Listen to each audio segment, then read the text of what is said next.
Hello, Dr. James Bogash, expert in health and longevity, and today we're going to talk about this very interesting study on LDL cholesterol and how the cholesterol story has gotten, it's not as clear as we would have you think. Oh, you've got high cholesterol, let's take a statin and everything will be fine.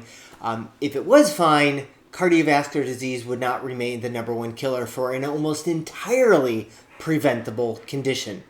That right there should tell you that cholesterol is not the only story or the only causative agent, and statins, certainly I've covered those enough over the years, and really I just continue to say if they worked that good, or if they worked like even a smidgen, it wouldn't be the #1 killer.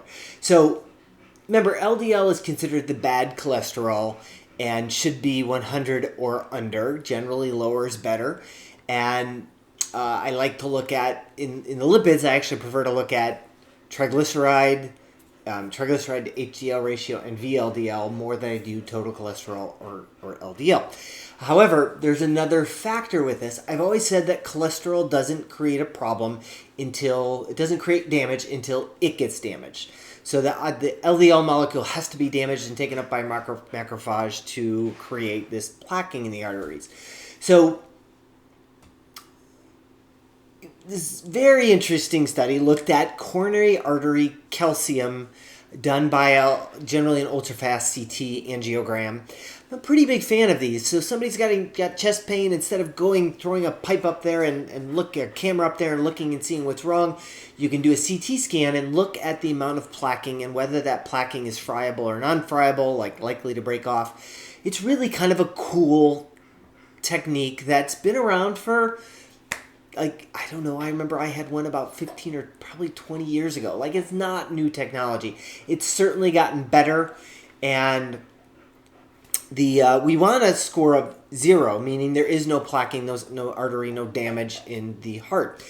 So these researchers looked at over 23,000 people, followed them for 5 years, and they looked at the people who had 0 coronary artery calcium and the people who had greater than 0 calcium or CAC score. So in other words, the people who already had some indication of damage to the blood vessels around the heart, and the people who didn't.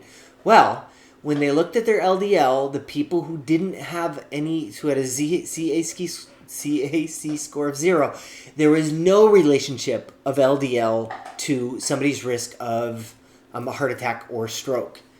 So if, however, they had a CAC score that was greater than 0, the risk went up by 14%. The higher, so like people whose LDL was upwards of 193 or above, keep in mind 100 is normal, those people had coronary artery plaquing already present, were at 242% increased risk. Like, that's a pretty significant link between them.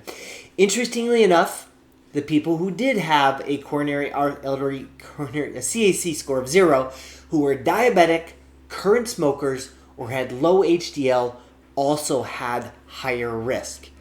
So the story really kind of makes sense. If somebody already has damage, then cholesterol could be a player, or specifically LDL cholesterol could be a player in damaging further the heart, the blood vessels, and increasing the risk of heart attack or stroke. People who didn't already have damage, the LDL was not a significant factor.